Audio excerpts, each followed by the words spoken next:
অন্ধকার যে জাতাকলের মতো মানুষের বুককে এমন করে পিষতে থাকে এ আমি জানতাম না। আমি গাড়ির মধ্যে এদিক ওদিক করে ছটফট করতে লাগলাম। মনে হলো যেন প্রাণ বেরিয়ে যাবে।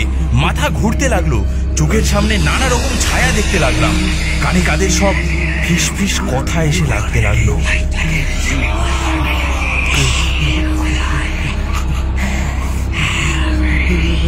কোথায় একটু আলো পাই। আমি ছুটতে গাড়ি থেকে বেরিয়ে রেলের লাইন থেকে দুটো পাথর তুলে ঠক ঠক করে সজোরে ছুটতে লাগলাম, যদি একটু আলোর ফিনকি পাই।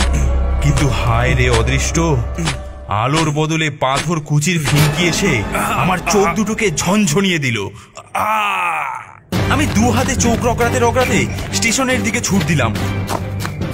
আমি ছুটতে ছুটতে একবারে স্টেশনের কাছে এসে হাঁপ নিয়ে দাঁড়ালাম। কিন্তু এ কি?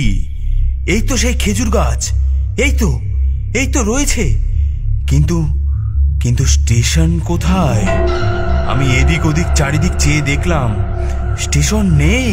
আমার বুকটা ধক করে উঠল। আমি আর তিল মাত্র না দাঁড়িয়ে আবার ছুটলাম।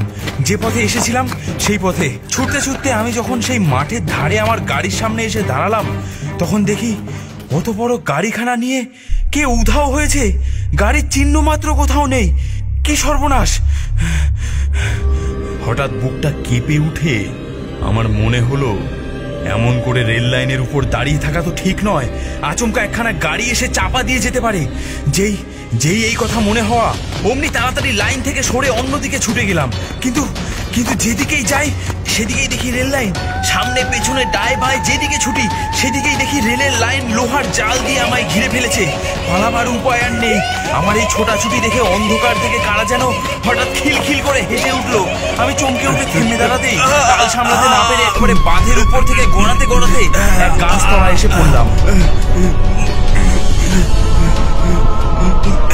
মনে হলো প্রাণটা যেন বাঁচলো।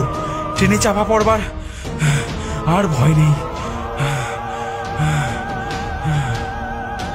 গাছের গায়ে ঠেস দিয়ে চুপ করে বসে রইলাম।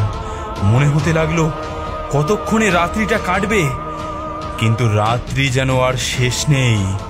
বসে বসে দেখতে লাগলাম নিস্তব্ধ রাত্রি ঝিমঝিম করতে করতে আরো নিঝুম হয়ে আসছে। আর রাত্রের অন্ধকারটা তার কালো গায়ের উপর চামচিকের ডানার মতো একখানা কালো কুৎসিত কম্বল আস্তে আস্তে টেনে মুড়ে দিচ্ছে।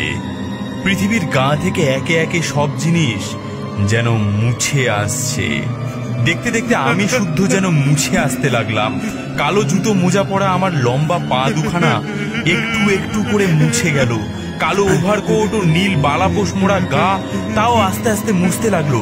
যখন প্রায় কোমর অব্দি মুছে গেছে, আমি আর সে দৃশ্য দেখতে পারলাম না। তাড়াতাড়ি চোখ বুজে ফেললাম।